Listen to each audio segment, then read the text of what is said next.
सलमान खुर्शीद एक अच्छे लॉयर माने जाते हैं, सुप्रीम कोर्ट के एडवोकेट हैं, अच्छे वक्ता हैं और उन्होंने जो कुछ किया देश के लिए और भारत की बात को रखा, इससे जबरदस्त भारत को मजबूती भी मिली। हमारा संकल्प टेररिज्म के विरोध में, टेररिज्म के खिलाफ, टेररिज्म को समाप्त करने का आप लोगों ने सबसे सुना है। बात जब आतंकवाद की होती है, देश की बात होती है, तो पूरा देश एक साथ खड़ा होता है आतंकवाद को मुंह तोड़ जवाब देने के लिए। पहलगाम अटैक के बाद में जिस तरीके से सरकार ने ताबड़तोड़ ऑपरेशन किए, जिस ऑपरेशन सिंदूर के नाम से, जिससे पाकिस्तान को मुंह की खानी पड़ी और यहां तक कि पूरा देश एक साथ उठ खड़ा हुआ। और सबसे बड़ी बात यह रही कि जो विपक्ष बटा हुआ रहता था, विपक्ष ने भी भरपूर साथ दिया, कांग्रेस तक ने साथ दिया। कांग्रेस के नेता राहुल गांधी ने भी कहा कि आतंकवाद के मुद्दे पर वह सरकार के साथ में है, सरकार जो भी कदम उठाए उस पर वो सहयोग करेगी। लेकिन क्या ये बात सही है कि कांग्रेस क्या वाकई में ऐसा कहती है जो वही करती है, या उसके मन में कुछ और होता है? इसके बारे में हम बात करेंगे आगे। नमस्कार, मैं हूं राजीव, आप देख रहे हैं आपकी खबर राजनीति। राजनीति का जो विषय है इस समय ग्लोबल लेवल पर चल रहा है, भारत और पाकिस्तान का मुद्दा।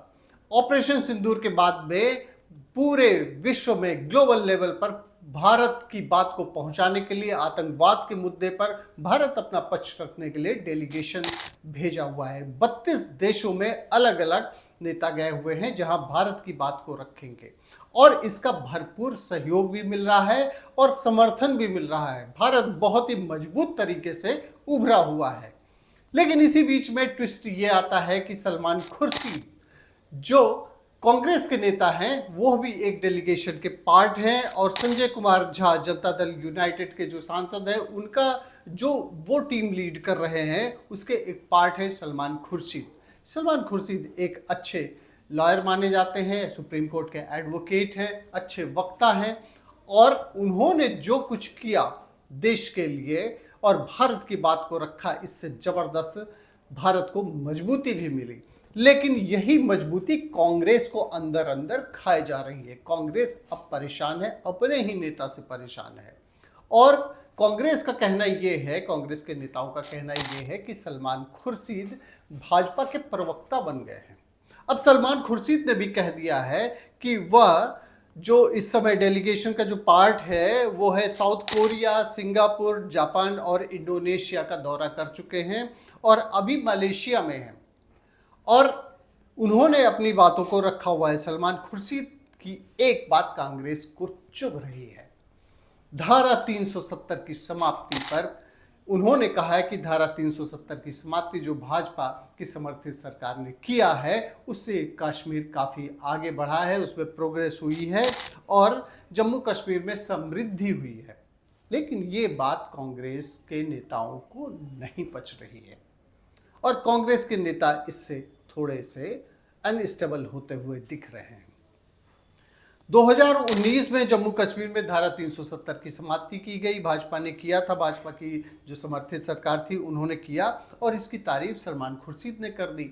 अब सलमान खुर्शीद की तारीफ करने के बाद ही भारत में जो इस समय कांग्रेस के नेता मौजूद हैं उन्होंने अपनी प्रतिक्रिया देनी शुरू कर दी और सलमान खुर्शीद ने यह भी कहा था कि ऐसा लगता था कि जैसे कश्मीर भारत से अलग है, क्योंकि 370 का जो धारा 370 थी इससे उसको स्पेशल एक स्टेटस मिला हुआ था। लेकिन उसके बाद में जब ये हटाया गया तो पूरे भारत में जिस तरीके से अन्य प्रदेशों में जितने कानून लागू होते हैं वही कश्मीर में भी लागू हुआ और उसका असर भी देखने को मिला और वहाँ खुद सलमान खुर्शीद कह रहे हैं कि वहाँ समृद्धि आई है।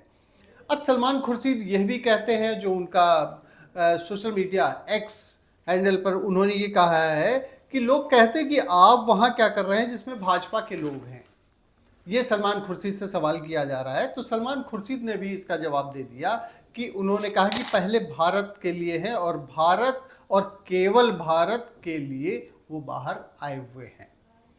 कांग्रेस को समस्या ये है कि उन्हीं के पार्टी के सलमान खुर्शीद, शशि थरूर और आनंद शर्मा अब सरकार की बात कह रहे हैं तो कांग्रेस को यह लग रहा है कि वो भाजपा के प्रवक्ता बन गए हैं। जयराम रमेश जो कांग्रेस के एक बड़े नेता माने जाते हैं, उन्होंने भी सलमान खुर्शीद की आलोचना की थी। राहुल गांधी इस बात से परेशान है। राहुल गांधी लगातार मुहिम चलाए हुए हैं। इसके पहले भी जब स्ट्राइक हुई थी, सर्जिकल स्ट्राइक हुई थी, तो उस समय भी सबूत मांग रही थी कांग्रेस, और इस समय भी राहुल गांधी उसी पैटर्न पे चल रहे हैं। राहुल गांधी आज भी ये परेशान है। वो पूछ रहे हैं कि कितने फाइटर जेट पाकिस्तान ने गिराए, इसको सरकार क्लियर करे। तो राहुल गांधी की परेशानी अलग है। उनको इससे मतलब नहीं है कि भारत किस तरीके से मजबूत हो। वो इसी पे परेशान है कि कितने फाइटर जेट गिराए गए। जो पाकिस्तान की भाषा होती है वही राहुल गांधी की भी भाषा होती है। जिस तरीके से कांग्रेस कह रही है कि ये प्रवक्ता बन गए हैं, सलमान खुर्शीद प्रवक्ता बन गए हैं भाजपा के, तो यह भी कहा जाए भाजपा ने भी सवाल ये उठा दिया है राहुल गांधी के ऊपर कि ये निशान ए पाकिस्तान हैं। तो राहुल गांधी के ऊपर सवाल इस तरीके से उठ खड़े हुए हैं। ऑपरेशन सिंदूर पर लगातार राहुल गांधी सवाल उठाए रहे हैं, और राहुल गांधी ने यह भी कहा कि पाकिस्तान के साथ तो इतने देश खड़े हो गए, लेकिन भारत के साथ कोई देश क्यों नहीं खड़ा हुआ ऑपरेशन सिंदूर के बाद में, ये राहुल गांधी कहते हैं।